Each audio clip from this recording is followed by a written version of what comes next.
All right. I've got a few announcements for you today. One of which is I think the summer research program is still accepting applicants. So if you are interested in doing research over the summer, feel free to apply. You can Google St. Mary's Summer Research, and that takes you to a page like this, where it tells you here's kind of what's going on. And there's a link to all the faculty projects. I'm one of the faculty that's listed on there. There's other faculty in the School of Science. Um, there's a person to email if you've got questions. So I recommend looking into that if that may be something that you're wanting to do over the summer. If you are interested in doing some research, I have some projects that if students want to take them on, I'm happy to pass it off to you. And in this context, I mean research, not like here is a problem, solve it, and I'll know when it's correct. It's more of exploratory, where there are things that I would like to find out about this project that I don't necessarily know beforehand. I kind of know what I think it's going to look like, but maybe not necessarily. Uh, so if that's something you're interested in, the projects I have look kind of like reading academic papers to figure out what's existing. That's like a research job that someone needs to do. I may also have some coding projects. So if you're interested and you're looking for some experience in that, reach out. We also have SMC Tech Club that's gonna start getting up and going sometime soon. We'll be at the club fair on Friday. And so I have an interest form that I can send you if you want to help. If you're interested and want to help determine like what times we meet this semester, then I can also send that to you. Um, thanks for everybody who filled out the feedback form. That's helpful for me. A few comments I noticed were mostly because of the pace. The thing about this class is that some people have taken a lot of CS classes, some people have taken a lot of math classes, and other people haven't. So the prerequisites for this class, as far as I'm aware of, are the programming 1 and programming 2. And so not everybody's taken discrete math. And so that's why we're a little bit slow to start, where we're going to take our time looking at proof styles and mathematical notation. And then once we have that in our tool belt, then we can start ramping it up and actually getting into the material. So it's a little bit slow to start up. I'm aware of that. That's just to get everybody on the same playing field, and then we can go from there. And as we go, if you've got concerns about that, reach out to me. I'm happy to talk about it. The other thing is homework 1, which I talked about last time. That's assigned. It's on Canvas. It's due next Thursday, the 20th, right? Yeah, next Thursday, the 20th. Do 2 Canvas, or if you want to write it down on paper and give it to me, I'm also fine with that. I'm warning you now, no late work is accepted. That's what I said on the first day. So we're just trying to be strict about it in the beginning. As always, if you have emergencies, let me know. But that's the policy that we're going to start with. Any questions or concerns as we get going? Yeah. Um, packet can be done online. It's due whenever we finish the chapter, which will probably be today. If you do it on like on a tablet or something, just turn that into Canvas. I think I've set that up. If I haven't, let me know. But if you're doing most of your work on paper, then just turn it in on paper. Any other questions? Okay. So our plan today, we're most likely going to finish this chapter 1. Going to keep going through the data structures, and we'll see. I will note that once we start the math background unit, our mini unit, people in 485 are gonna do this twice, so you just have to turn in one copy and just write like 374 and 485 on it. In terms of the homework for that unit, we've got it up here where your homework for that unit is just do the packet in its entirety. So we won't cover all of the examples. I won't give you time for all of the examples in class. I'll give you completion points. That's 10 free points that you do it. And then the rest I'll grade on correctness of everything in there.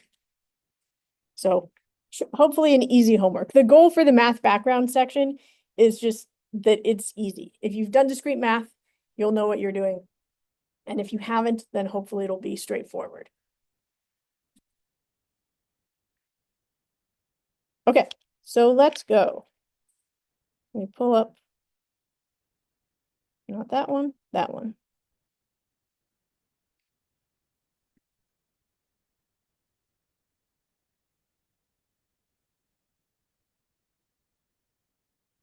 Okay, so if we remind ourselves where we were before, we talked about how we model a problem. And we talked about how we talked about abstraction last time, where abstraction is the process of we notice the little details, the low level things that we're looking at, and we also need to be able to rise above that and look at the high level details. This is important because when we look at a problem, we need to be able to abstract it in terms that our computer science brain will be able to understand and apply things that we learn to this problem. So we're going to give like a brief overview of here's some useful data structures. We're going to have a whole data structures unit where we go over, I don't think these things exactly, but a bunch of different data structures. So these are just useful ways that we can start to approach problems by storing the information or representing the information in these structures. So the first one is permutations. Permutations is a different, when we arrange orders or arrange a sequence of things in different orders. So that's like 1, 4, 3, 2 versus 4, 3, 2, 1 versus 1, 2, 3, 4, and so on. So if we're working on a problem that has some keywords like arrangement or tour or ordering or sequence, then we might want to think about representing that with a permutation.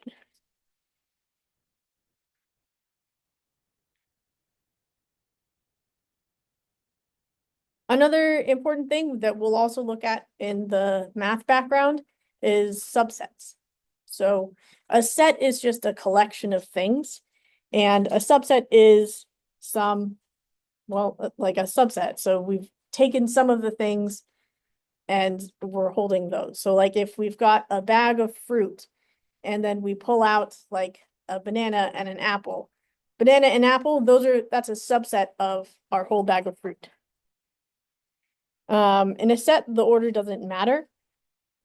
And we might want to use a subset if we're thinking of a problem that deals with clusters or collection, or maybe a committee, a group, or some selection. Trees, we'll talk about trees and graphs after this. Trees help us represent this sort of hierarchical relationship where, for example, for like a family tree, there's a hierarchy where people up top, those are like the grandmother and grandfather, the grandparents are older, and then the mom and dad, aunt and uncle, those are lower. So the orientation represents age, and it helps us establish this sort of hierarchy.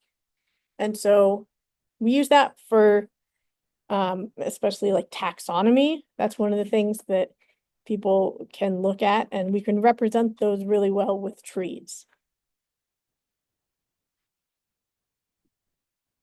Going more general, we'll use graphs a lot. There's a lot of graph algorithms that are extremely useful to know as computer scientists. Graphs help represent the relationship between arbitrary pairs of objects. So for example, here's a roadmap that people in 485 will recognize where, can I zoom in here? I can zoom in here. Oh my gosh. Where we've got the vertices, the dots as different cities, and there's edges between them that maybe represent, there's a direct route from like San Francisco to LA. And we've assigned some numbers to the edges that say, I don't know, maybe this is the travel time that it takes to get there. And we can represent this relationship of cities and travel times as a graph. And so graphs help us model all sorts of things. And that's one of the beauties of it, because if you can represent something as a graph, then you can use graph algorithms to solve the problem that you're interested in. I'll note the trees are a kind of graph. They're a special kind. And you might want to think about using graphs if your problem includes networks or circuits or some web or some relationships. Being able to abstract that information is really important.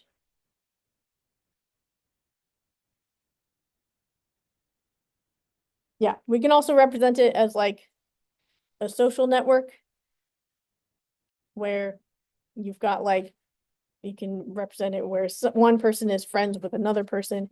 You can draw it that way. Okay, so that's graphs.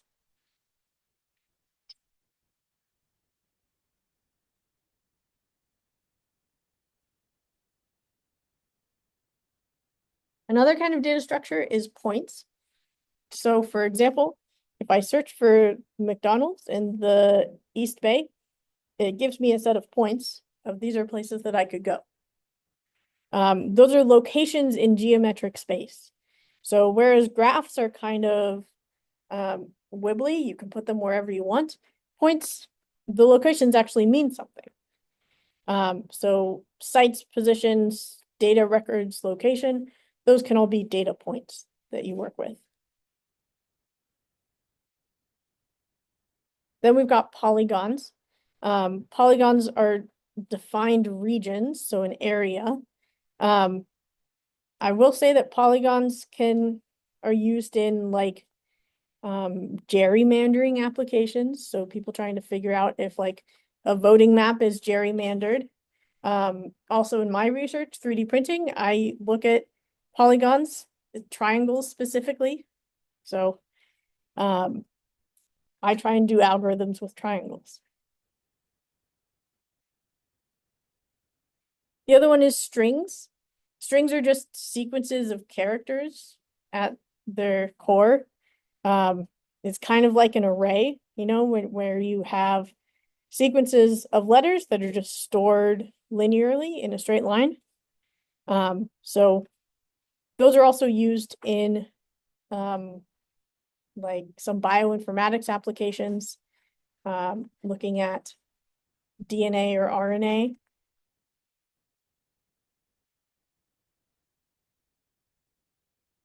And something to note is that these structures are naturally recursive. So we talked about recursion. And so that's why recursion is a really powerful tool that we need to know. I think there might be a mistake in this one, because I think, so it's supposed to be like, these are permutations, these are subsets, these are trees, these are graphs. But I don't understand, I think this is supposed to be a 5, where they take out a 5 instead of a 4.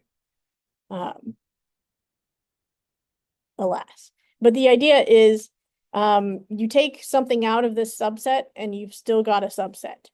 you take, you cut a level from this tree and you've still got two trees. You cut some edges in the graph and you've still got a graph, and so on. Like you can cut a polygon, you still get polygons out of it.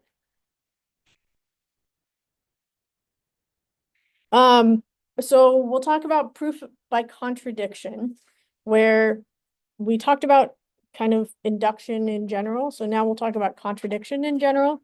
The way that we prove contradiction is we have our statement that we want to prove, and then we assume that it's false. So we have our statement that we want to prove, and then we assume, nah, that's crazy. Let's assume not. And then once we do that, there are consequences because of that decision. And so we have to examine those consequences, and then we'll get, hopefully, if the statement is actually true, you'll get to a point where you run into something that is so blatantly contradictory to your assumptions that you have to decide, nope, the original statement was true. I have this picture because it's a famous painting that says in French, this is not a pipe, when the painting is of a pipe. That's a contradiction.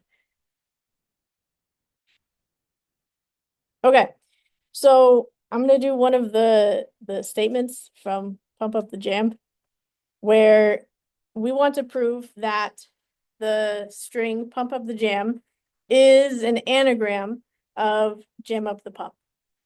So in general, it's a fairly simple statement. So like you can see that this is true, but let's prove it by contradiction. So first we say assume not. So assume that the statement is false. That means that there's going to be letters in one string that's not present in the other, or vice versa, right? So one of them's got to have more letters or letters that aren't in the other. So if we go through it and we say, like, okay, so pump is all over here, up is over here, the is over here, and jam is over here. Like if we cross out, here are all the letters that are present in both, then we'll get to an empty set, right? So in this case, these are the same. We didn't find any letters that are present in Pump Up the Jam that weren't in Jam Up the Pump. We can do it the other way too. So we can look for letters in Jam Up the Pump that aren't in Pump Up the Jam. When we do that, we get to an empty set both times, where all the letters are present in both strings. And that's the point where we say our assumption is false. And so the hypothesis, the statement, Pump Up the Jam is an anagram of Jam Up the Pump, that hypothesis has to be true. Okay, so I think I've got a packet problem for you. Just in your groups, prove this by contradiction.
Right. Yeah. So I guess it's pretty straightforward. So yeah, I guess that's what you have to do. Start with E. So obviously, I mean, our assumption is wrong.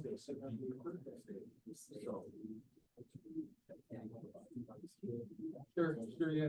Okay. So, yeah, assume that this is not the case. Okay. I think that's where the confusion is. So basically, we're, like our group.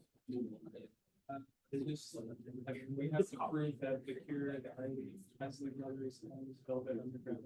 Do start on G, so it's just like it's a strange sentence. Yeah. So prove that these T, let's assume they don't start with E. And then show their like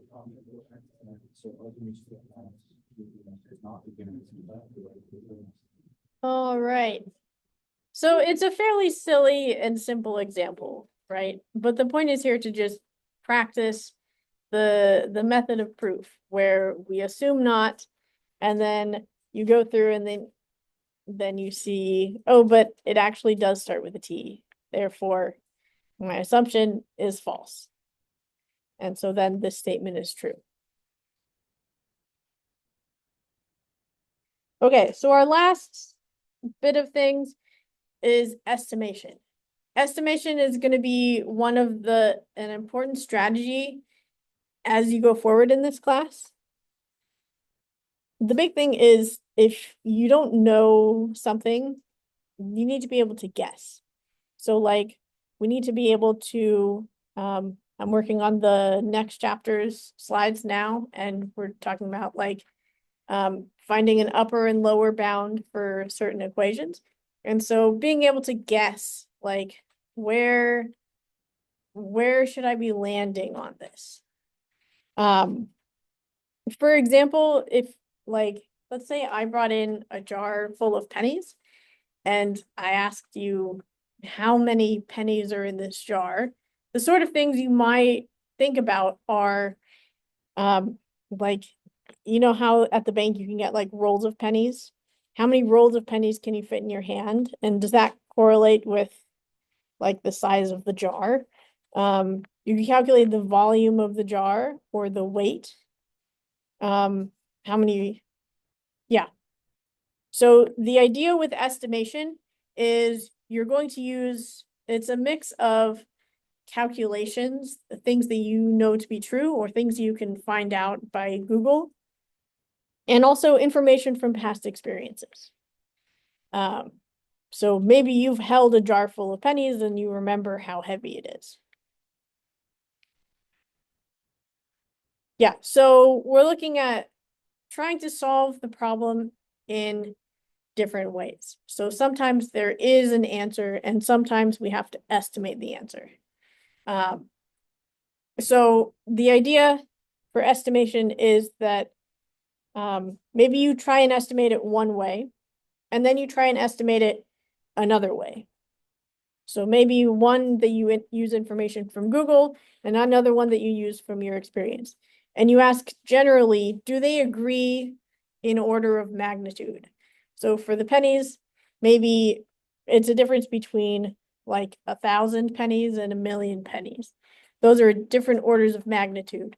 So you would maybe want to try and find another way to look at it. Here, again, like with proofs, the reasoning matters more than the actual numbers. That's the thing about estimation. So I've got some problems for you to take a crack at. One of which is, do all the books you own total at least 1,000,000 pages? Something that you can estimate, but you don't really know unless you like have a log on your phone of these are all the books that I own, here's how many pages they are. You're not going to know exact numbers. And so we're looking to try and elevate our reasoning skills of how many books roughly do you own? How many pages roughly do you think books have?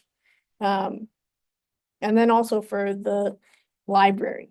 So there's a few problems. I'll give you maybe 10 minutes or so, and then we'll share in the big group. Go for it.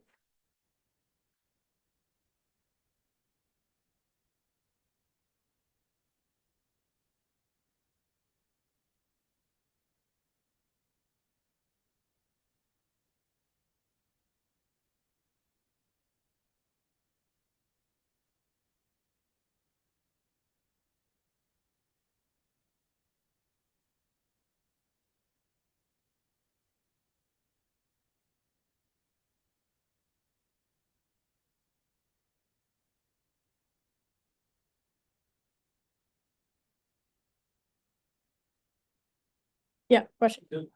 Right now, in my head, like, at top of my head, or like, I have like just keep everything in out.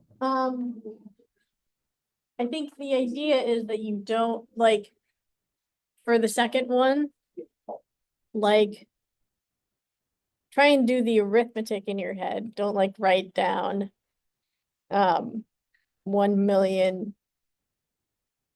divided by 60 type thing. But you can write, if you come up with an answer, then write down your reasoning.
Yes. Thank you. You can go ahead.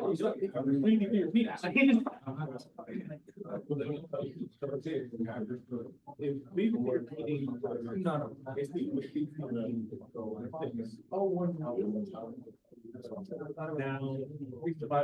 that's not so now, Billy, how many more zeros? Okay, how many children? Six zero. So add $5. So, oh, yeah. 5 0. I moved this one 5.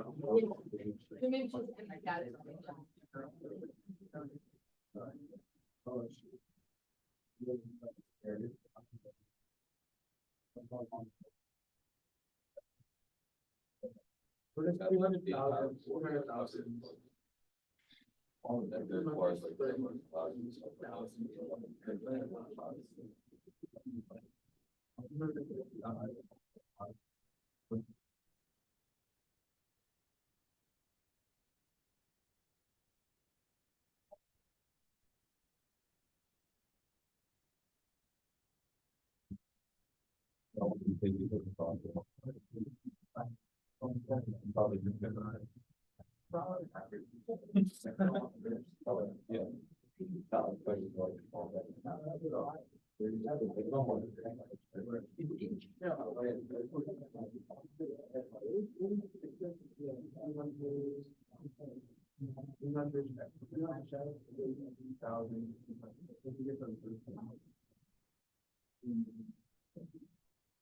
Oh,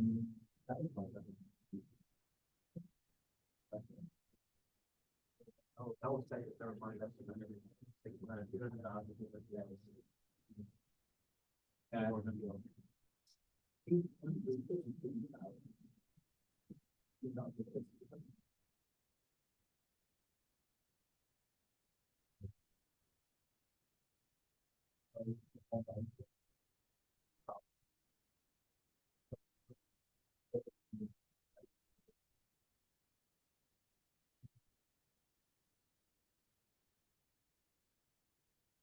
That's really significant.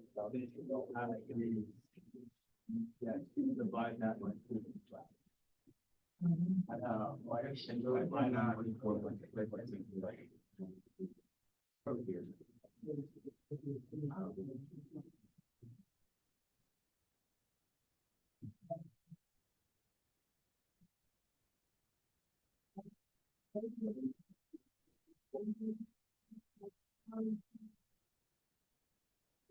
I like.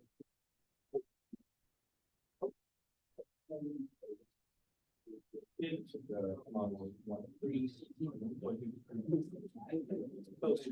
either for $1,000,000 for $100,000. Unfortunately, then that's only for. So we have to be the meetings. You know, we have to get to, like, right now, that's 332,333, and then if I had to, divided by. Again. Can I do that? Like, Yeah, that's the idea. okay, that works. Estimation sometimes requires round up. Library. And We need then round us down. Easy. I can see. Okay, so now divide by five. How much time does it take? So it's 30. So then, this would. Right. Leaving out the straw. Yeah. Okay. Around, well, actually. It's right. Yeah. Yeah.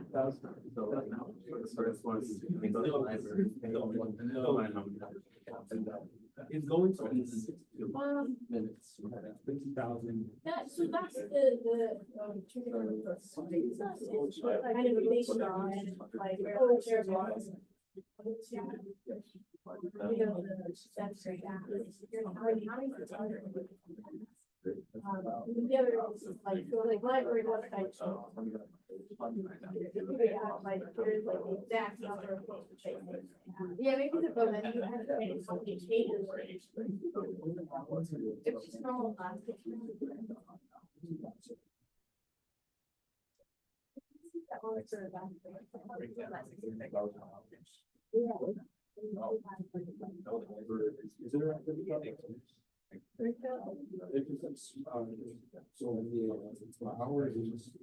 So yeah, that's one way that you can.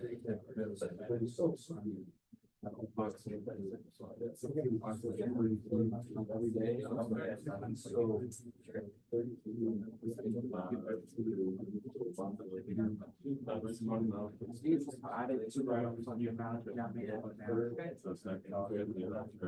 Yeah, that was for us, is that we're practicing. Yeah, That's the we're first saying. thing.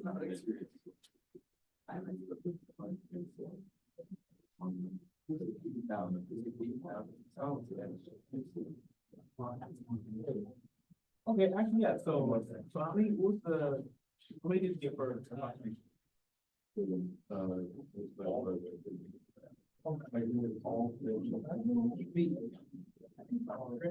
Times 10.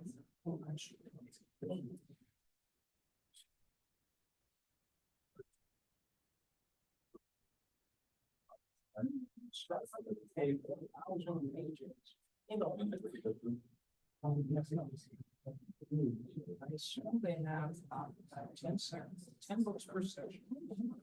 2 sides of 4 levels, 4 sections per show, 13 shows per. What house you? I would have 20.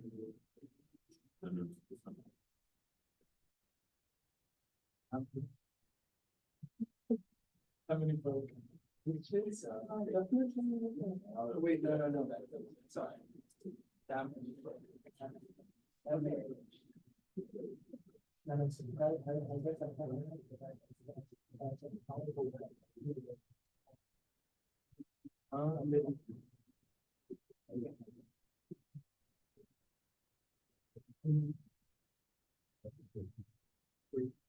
So you're. I see. That's very like. There are bigger books.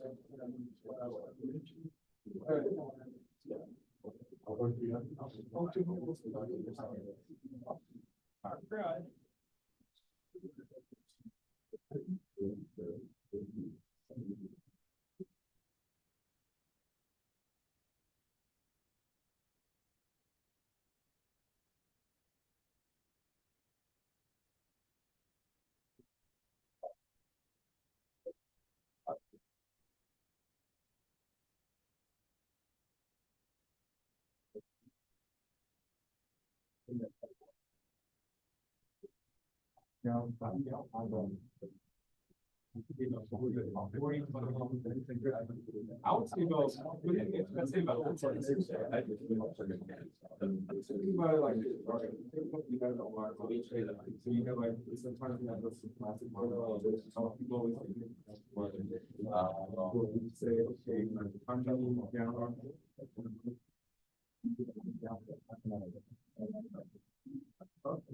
Sorry. I would say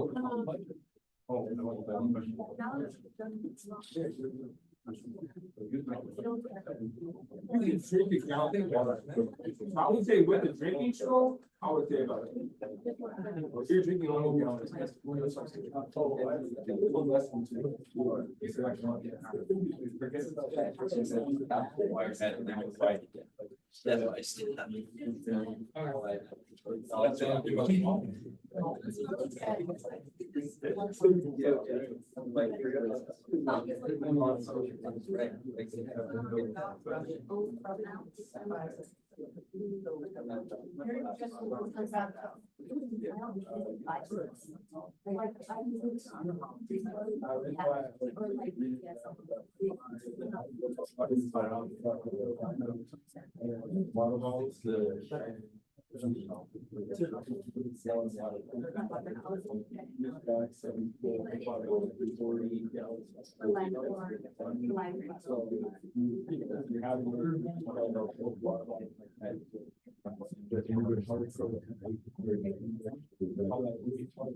Yeah.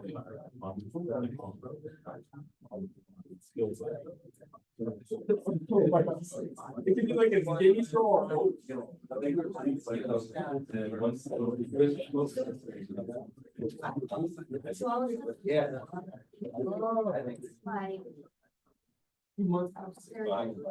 That's what it's like.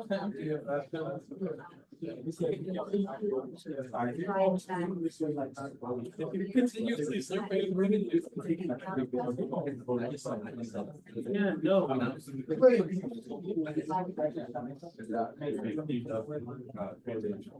All right. Oh, sorry. Question For first. the bathtub drinking straw question, are we assuming this is one person drinking it? Or is there like a line of people, like each one is ready to tag out after the first person? Yeah, let's argue about this. Let's start with the book problem first.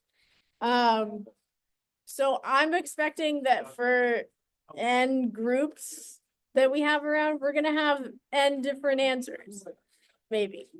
So yeah, so what do you think? First of all, do all the books you own total at least 1 million pages? First of all, how many books do you own?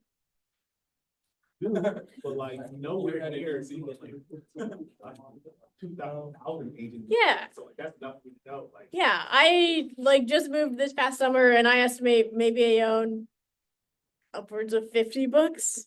But unless, are you familiar with like the Spiders George meme? Okay, in case you're not, there's this meme on Tumblr of there's a factoid of person eats 10 spiders a night. It's statistically inaccurate because Spiders George, who lives in a cave, eats 10,000 spiders a night.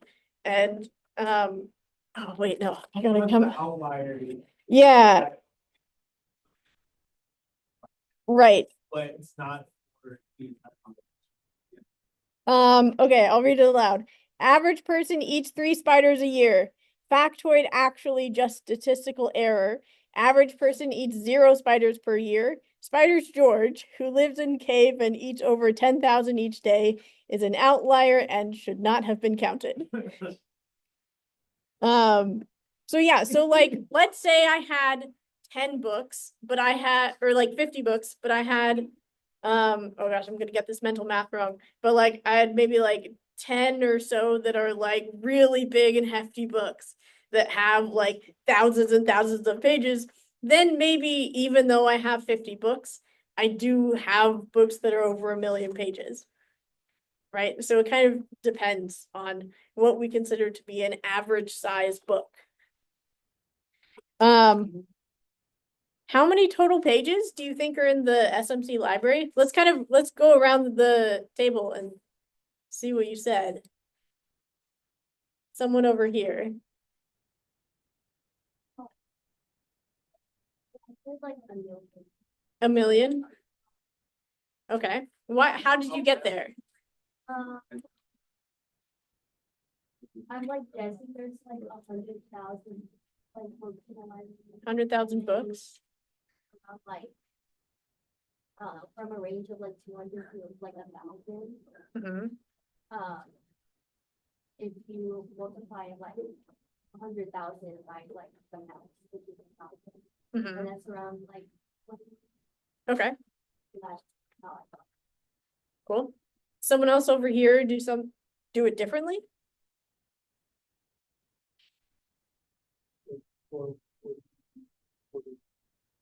you own the library. Library. I assume. Get rid of that, because they have close to 10,000 books. 10,000? Yeah. 10,000 books, okay. How do you come up with that number? I went on the library page Okay, and went and like tried to figure out how to go there. all right. Did anybody else look on the webpage? How many books do you estimate they have? 150,000. Okay, so like those are different numbers. That's well over 1,000,000. All right, anybody else have a way of thinking that they want to share? Go for it. Well, I also guess about 10,000, but I was thinking, kind of give yourself a range for the order of magnitude, so say the library for sure has more than 100 books, but I'm saying it for sure has less than 100,000 books. And so the average order of magnitude is, I think it's a geometric average is 10,000. Mhm. And so, I mean, you can estimate however many pages, like 200, 300, 400, I guess it doesn't really matter. If we're talking about magnitude, so somewhere in the 1,000,000 to 9 billion. I saw Nathan's hand first. I think for the library one, I know have Bibles in the library. For sure have books with over 1,000 pages. So I definitely bumped up the range for it, and I think But the question is like, how much does that contribute to the overall average? which is a good thought too, but obviously really massive books that are also in competition. So I'd say because it's an institution, we don't have that many like books, like the Like and, like Cardboard, like, or what is it, picture books? yeah, it's not really picture books. We tend to have like very long and like detailed like encyclopedias and Bibles in articles of history. So like, Mhm. we have big books. So I put it in many pages, when it comes to pages. As long as it takes 1,000 pages, 1,000 books. We have well over 1,000 books to get 1,000,000. So I'd say 5,000,000 at least. Yeah, I just want to note, I like what you said about like your process is setting an upper and lower bound. That's something that we're going to use in the next chapter. So this is, even though they're a little bit silly examples, we're practicing using these estimation skills because it'll help us in going forward. Okay, you want to go?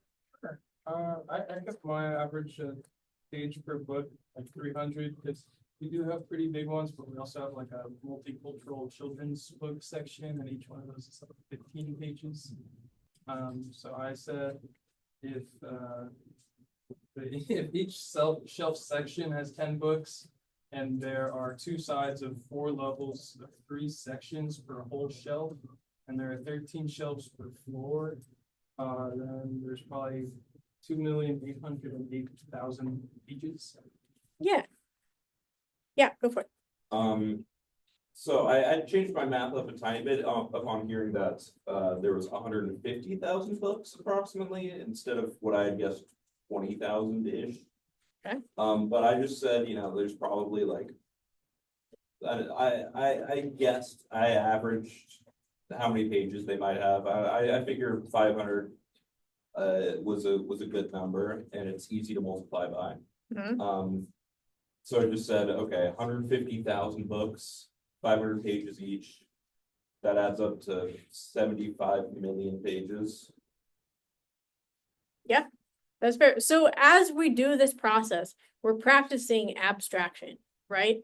Where each of us has decided on the details we think are important. Like there's a bunch of Bibles there that will inflate this number, or there's a bunch of children's books that will decrease this number. This is abstraction, where you're deciding what details are important that you want to consider in estimating the solution to this problem. All right.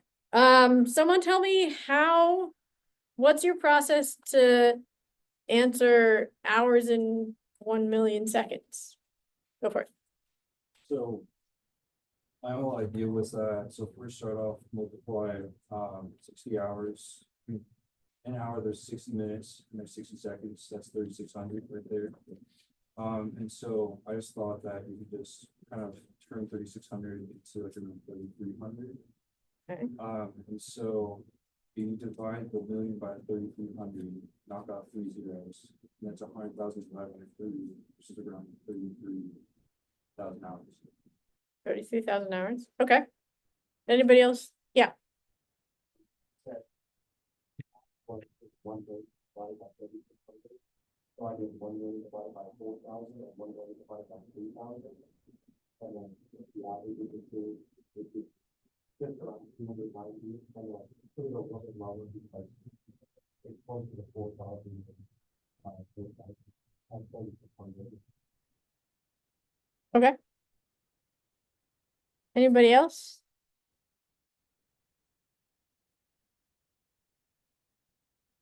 I'm not into the right math, my math is wrong, let's go back to it. But pretty much the same thing about just like taking 1,000,000, dividing it by whether it's the amount of seconds, the amount of minutes, and then breaking it down to things. Mm-hmm. Yeah. Awesome. Okay, now the third one. How long would it take to empty a bathtub with a drinking straw? First off, what assumptions are you making in this problem? Would someone like to share their assumptions?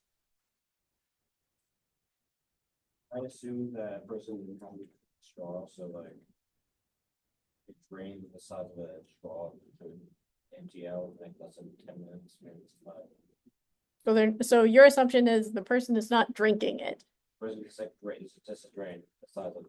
Okay, maybe it's like I don't have the word.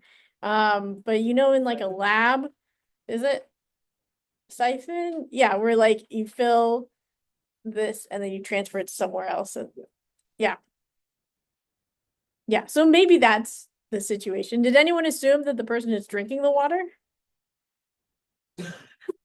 Cool. What do you want to explain your methodology? I was thinking about the scientific and ethical repercussions. Didn't get that far, but maybe cover some. What were the scientific and ethical repercussions? Well, I was thinking as well about the physical fatigue that would set in over time. Mm-hmm. And so there would probably have to be, if it were a person, multiple like hours, if not a day, in between sessions. Mm-hmm. So as to maintain the physical health of that person. I don't know, it's beyond my scope. Of if anyone in the class has any ideas. Anyone else wanna would you Yeah, with the average size, how many gallons of water approximately, it's about 80 gallons in a bathtub? assuming on average, a normal person will drink around a gallon or less of water a day. So that puts you around 3 months. You're gonna drink Yeah, around a gallon every day. yeah. I think someone else had that calculation too. Yeah, like a gallon a day. I mean, Unless they're Tom Brady. unless they're Tom Brady. He drinks like, it's like 37 glasses a day of water. So Tom Brady is Spider's George. Yes, In this yes, situation. he's- All right, anybody else want to, anybody else have a significant different answer from 3 months than if the person is drinking from the bathtub? Go for it. Well, I think my first thought was, I guess I should have wanted more ethical mindset first at the time, Mm-hmm. because I'm like, it wouldn't go longer than 3 gallons, because that's like, so I'm like, let's Yeah, cut short. So that was around. That one. yeah. Okay, so how about if we're just siphoning the water away? Under With 2 hours, 2 hours? under 2 hours. 102 hours. Oh, under 2 hours. How come? I was doing like, how many seconds do we think it would take the person to like completely like fill their mouth with water, and then like about how many cups do we think is in a mouthful? So I was like, I don't know. Gonna have to guess probably. I'm just throwing out a lot of assumptions for this. And then, so I was doing like mouthfuls to gallons, and then how many. Yeah. Okay. Yeah. Also depends on the size of the person, if we're, yeah. Anybody else have ideas? If we're just siphoning the water away? Anyone have something different than under 2 hours?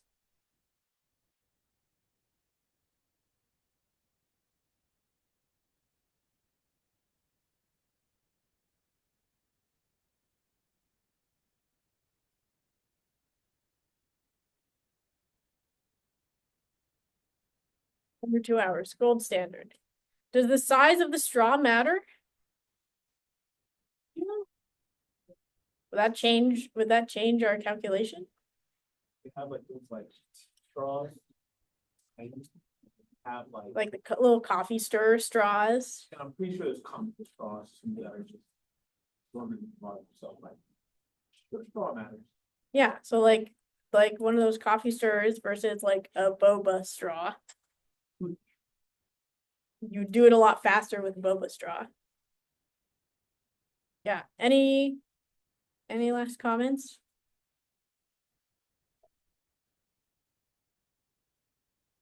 Yeah. But get a pump.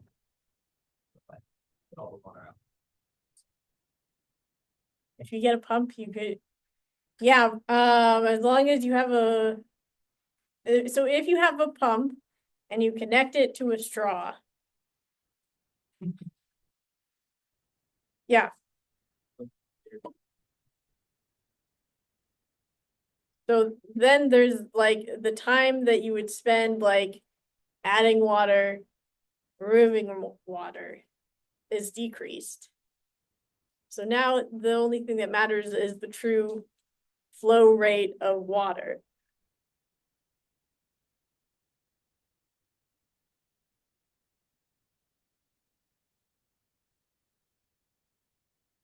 Hopefully this shows you that you can use different strategies to estimate something, and then you can look at your assumptions and try and do it another way.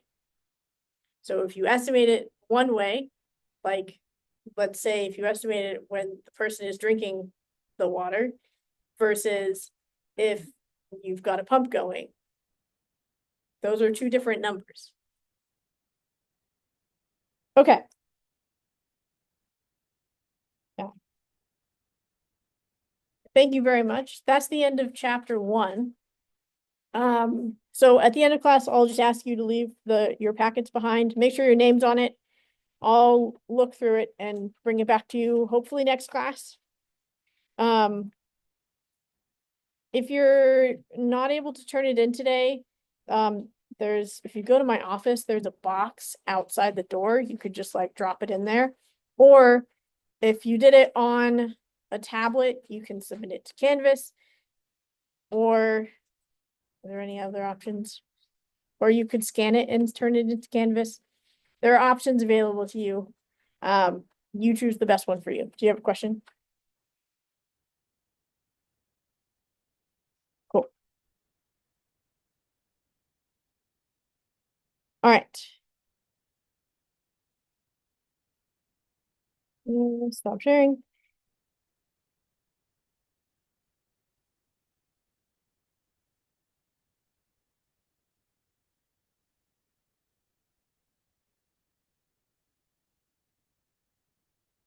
All right, so we're going to now go into our mathematical background unit. Again, if you've taken discrete math, this should hopefully be easy. If you haven't, that's what this is for. If you are online, it's posted on Canvas.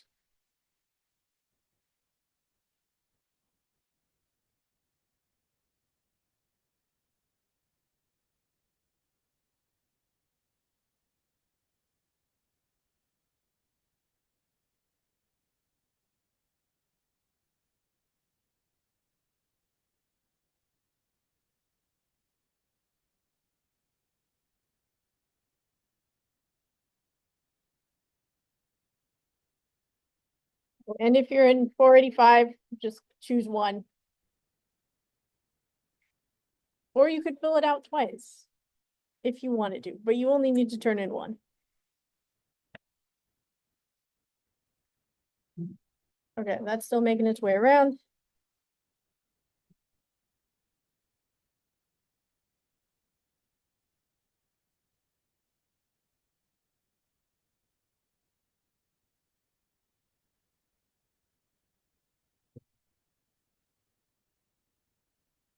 All right, I think we've made our way around.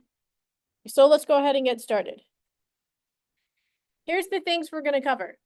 We're going to look at set theory basics, some definitions that we need to know. We're going to look at Boolean stuff, Boolean statements, operators, all that fun stuff. We're going to take a stab at some baby proofs, I like to call them, easy things that we'll learn. And then we'll look at proof styles, and then there's a bunch of examples in the packet that you can take a stab at. That's the idea. First off, we have to talk about set theory. Set theory is a way to represent things. So we'll talk about all these things. A set is a collection of things where it's like if we had a bag full of shapes or a bag full of fruit. It's just a collection of things.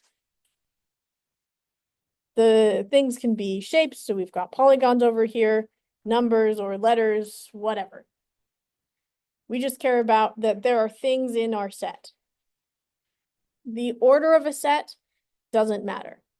So this is a really good representation. All of these polygons just jumbled around.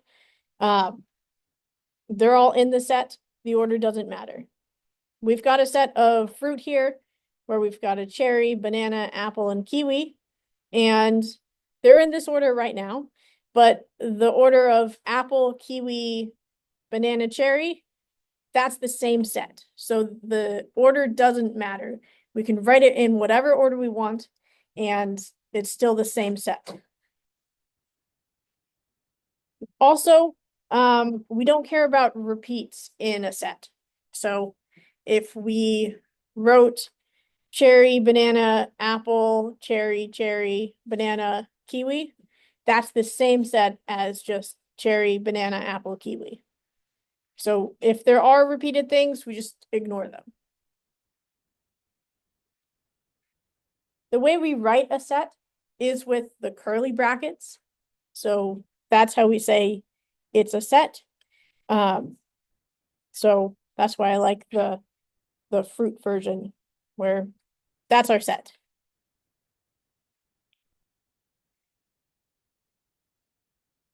Okay, so when we're talking about a set, we care about what's in the set. So if something is in the set or not, it's a binary question. If something is in the set, then it's called an element. So for example, the kiwi is an element of this set of fruit.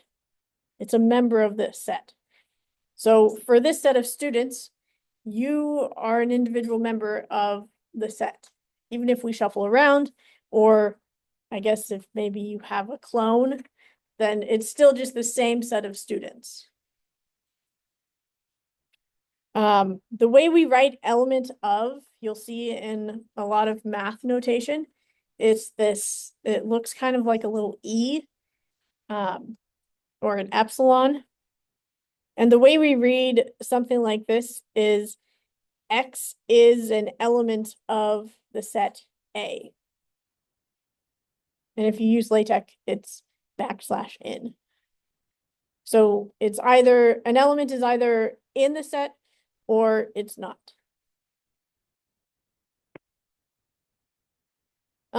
We also need to talk about nothing. So there's nothing is represented in set theory. It's what we call the empty set, which is a set that contains nothing. There's nothing in the set, right? The way we write it, we either write it as empty curly brackets. So just open curly bracket, close curly bracket. Or we write it as a circle with a slash through it. That's the empty set. The important thing is that we can't write it as curly brackets with the 0/ in the middle. That's something different. Where, let me pull up my pad here.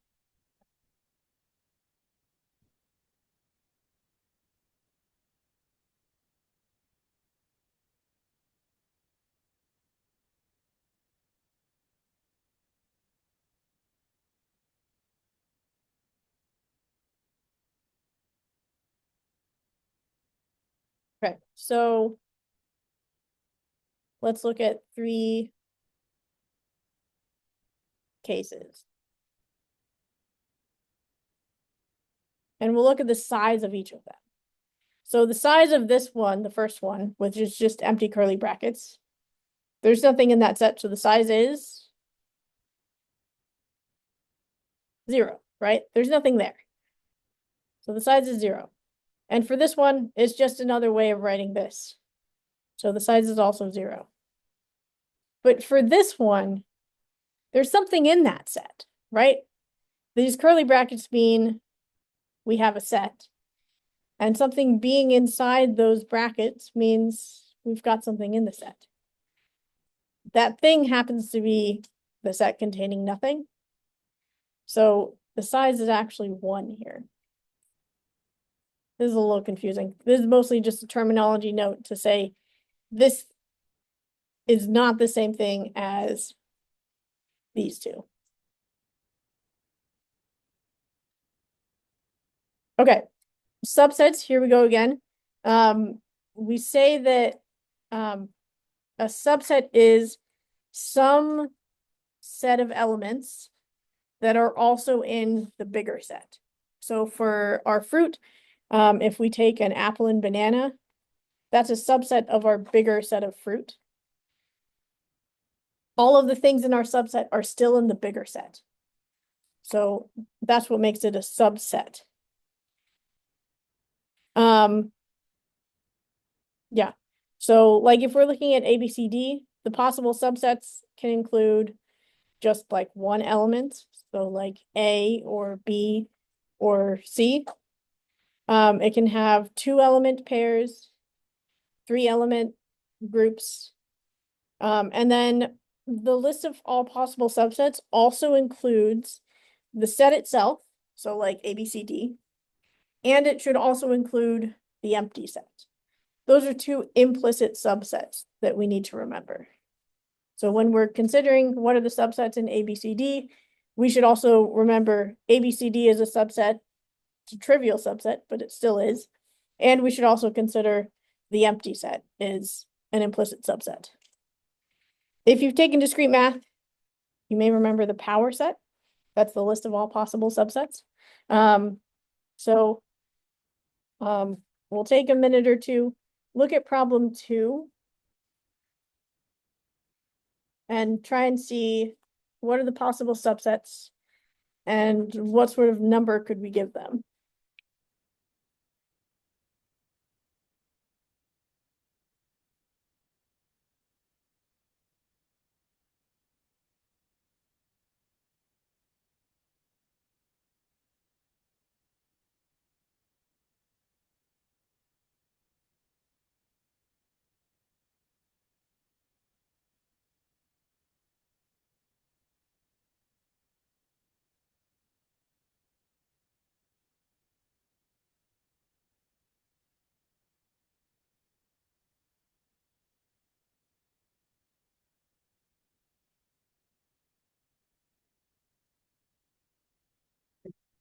Try and figure it out. Not good on that. Estimation. We just learned about this.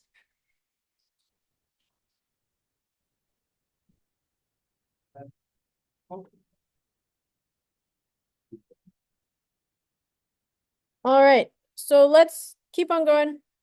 Since this is also your homework, I won't give you as much time to do this, so we'll keep moving.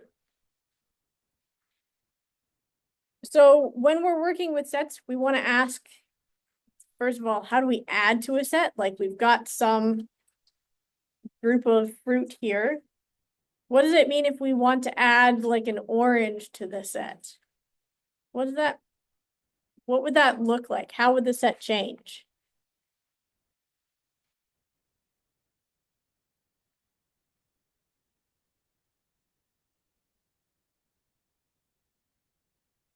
So like, yeah, go for it. Set now also includes. Right, so instead of just 4 fruits, now we've got 5 fruit. And subtracting, we may say like we've taken 1 out. So like if we take out the apple, then the apple's not there anymore. So we want to be able to do this with certain set operations, which we'll look at. First off is union. This is how we can add things to our set. Union is the process of just combining 2 groups of sets or 2 sets. One way to draw it that is very helpful visually is with Venn diagrams, where we say like A is the set on the left, B is the set on the right. And if we color in, here's what we mean, then we see here's the sort of things that are in both sets. Union basically means I want everything in A plus everything in B, all of it. So if we had, see, we have cherry, banana, apple, and kiwi, and we want to add an orange, we would need to union the set containing orange with our original set. Right? So we've got, because union only works with sets, so we've got two sets. Our original group of fruit and our set containing the new thing that we want to add. So either one of these sets could have, they could have nothing. We can technically union one set with another. It just wouldn't change the first set. So if we union the group of fruits with the empty set, we just get a group of fruit. No change. There's no restriction there. And the result of that is a set containing a cherry, a banana, an apple, kiwi, and an orange. Or a permutation of that. Okay, for set difference, let's say we wanted to take out the orange that we just put in there. We would use something called set minus. So if we have cherry, banana, apple, kiwi, and orange, the way we write this operator is we just use the, the backslash. And then we have, here are the things that I don't want to be in that set anymore. And so we write our original set minus, here's the things we want to remove. If we add some, like if we add mango to B and mango wasn't already in A, doesn't matter. It only takes out, so like mango could be over here, but only takes out the things that are in A.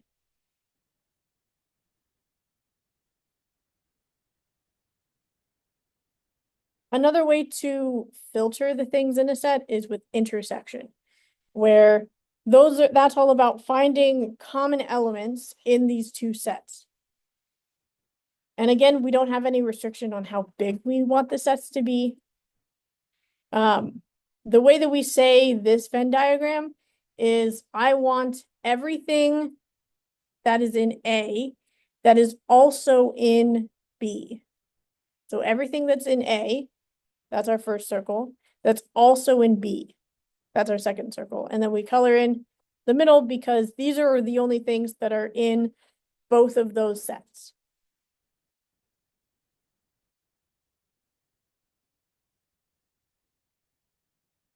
This kind of segues us in a little bit into the Boolean operators.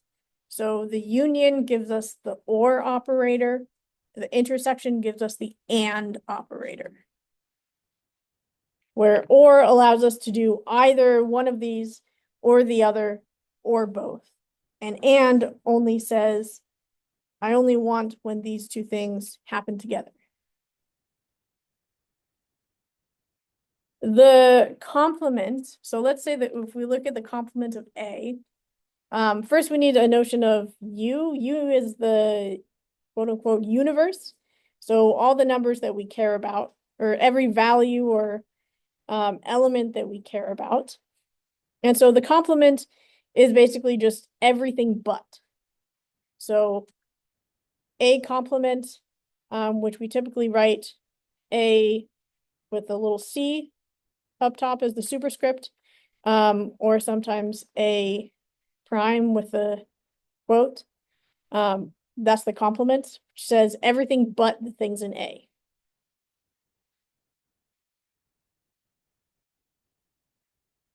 And now I'm going to draw over that where I have complementary complements. Okay, so I'll give you a few minutes to take a stab, particularly right now, because you can do 3 and 4 on your own, or maybe you've done it as we go along. Take a look at problem 5. Try and draw things and then talk with your neighbor if you got the same thing.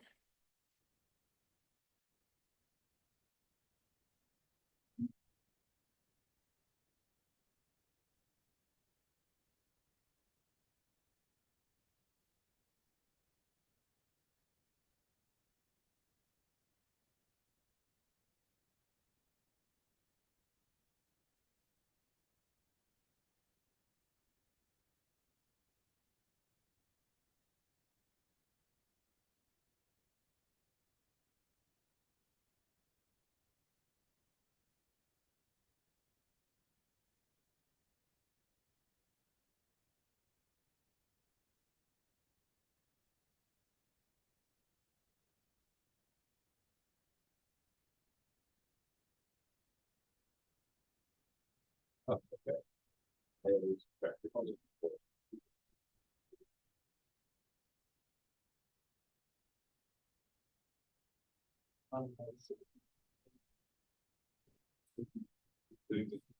all the phones, those can be audited. Oh, never mind. So it's like- Okay. So then it's two-door and six. It's like, okay, and it's a circle.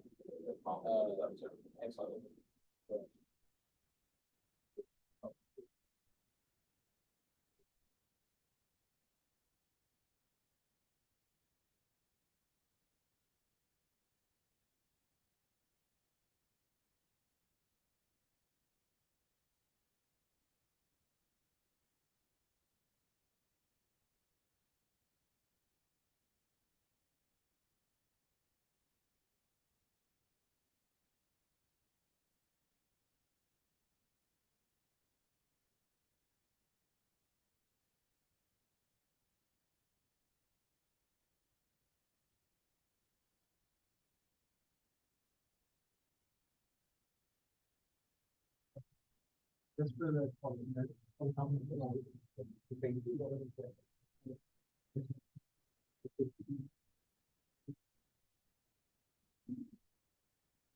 Oh, so,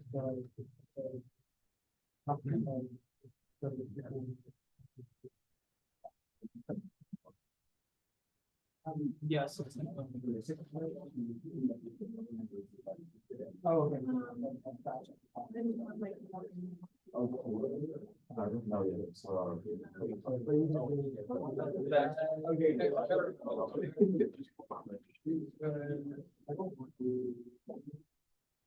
That's only the compliment. That's only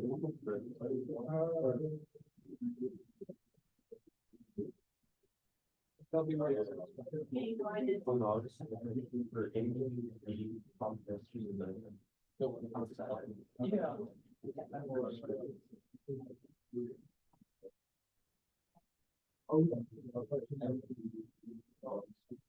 So, even though it's.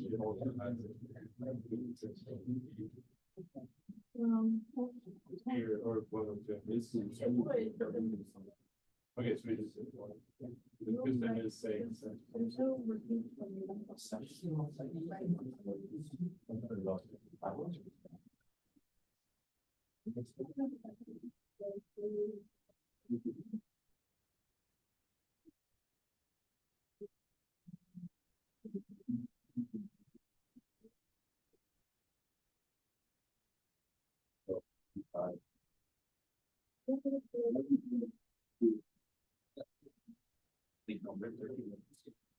Sorry, older, yeah. Fine.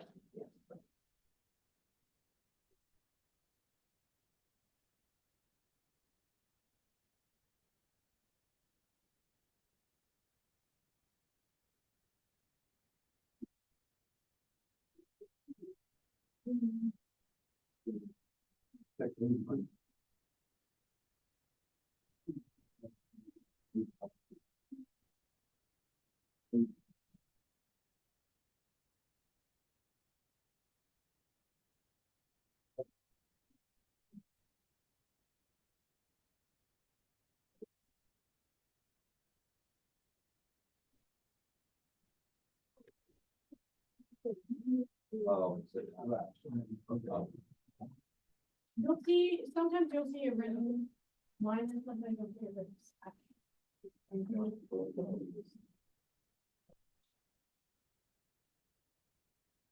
Someone have 1, 2, 3, 4, 5 ones yet? Yeah.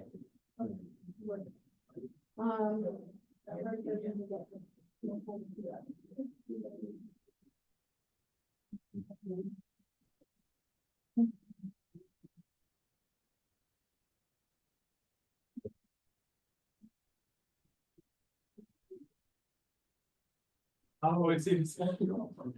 Man, I never got, that's not number 2. You go around the town. The interjections.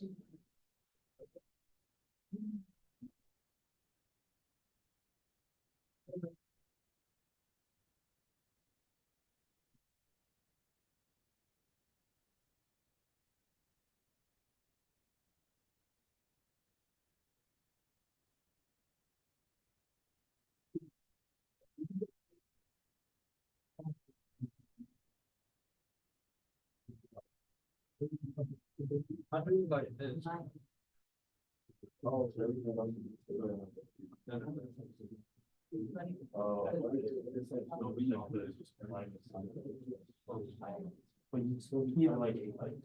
Yeah, A without is very. But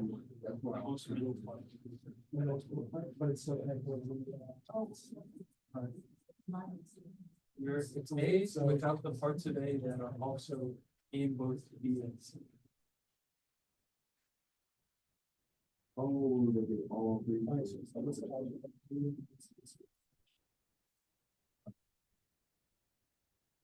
Yeah, it's the entirety of A without. Like the various, like the various. I think. You still share the ones with B and C, right? Yeah. Yeah. So you're making an assumption here. You're assuming that A is distinct from B and C. It's true, it's true. You see how, but either way, wouldn't, like, so if the comp is already including all of the real numbers or possible elements, besides the complements and intersections. Take up. 3, 5, but then. Yeah, yeah.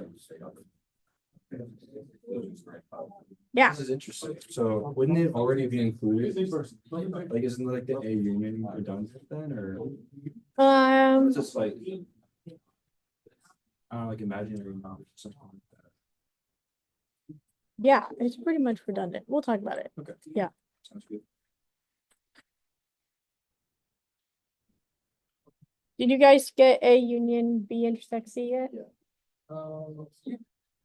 You wanna go ahead and draw it up on the board? Wait, so A, which one was it? A? The last one on number 5. Okay.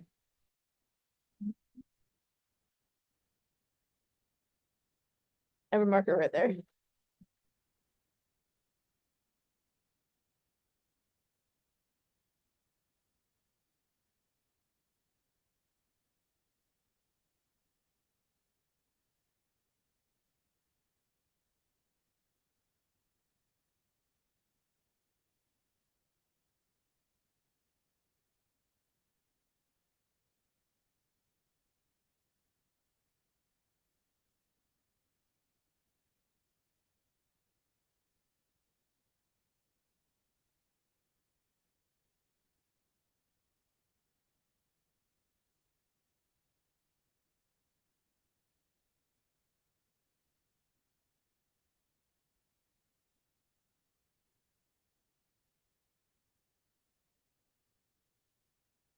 All right, thank you. Okay, so going around the room, we can see that A union B complement looks, if we draw them. So if we know what A union B is, it's if both of these circles are colored in. And so the complement is basically just anything but that. So we draw our box, then it's everything outside A union B. You do it a lot better. That's A union B complement. A intersect B complement is a similar idea, right? We know what A intersect B looks like, so we'll color in everything but that. So everything but this oval in the middle.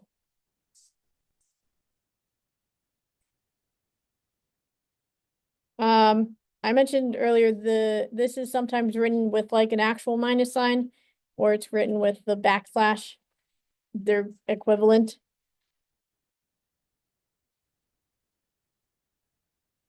So this is where we kind of get into a question of, do we assume that it's something like this, A, B, and C, or do we assume that there's some possibility that they overlap each other? I would assume for the sake of generality that we go with the second, because since we're working with abstract sets, we don't know if in this case we would say if this is A, this is B, this is C. We would say that A and C are distinct in this case. They're completely separate. They have no overlap. So they would be distinct. But since we're working with like sets in general, I would say maybe we don't want to assume they're distinct in this case. So that's why I would go with this version.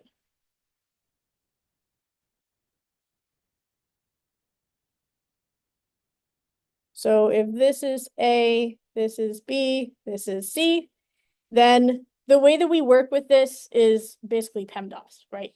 So we look at the parentheses first, we look at B intersects C. That's this bit here. And then we want to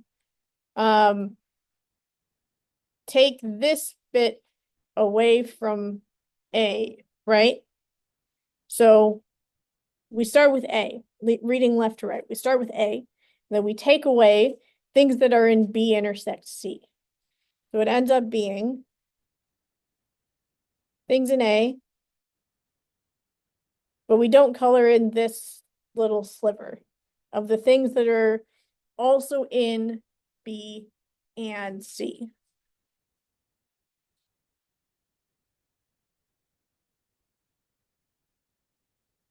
Now we get to the tricky ones.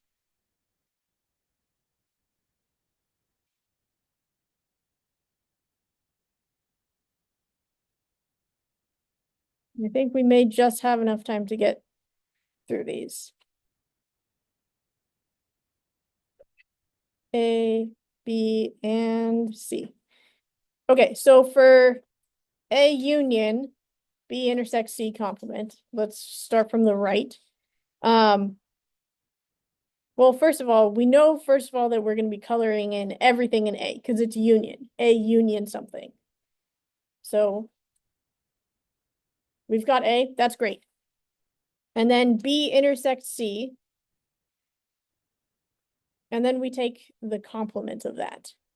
So that's everything else outside B intersects C. So that includes things that are in C that aren't in both B and C. It includes things that are in B that aren't common in C as well. So someone asked me a question, is the A union redundant? What do you think? No, I see no. Why? So, no, because the middlemost part is included in the complement of B and C intersect. Yeah. So this bit, yeah, because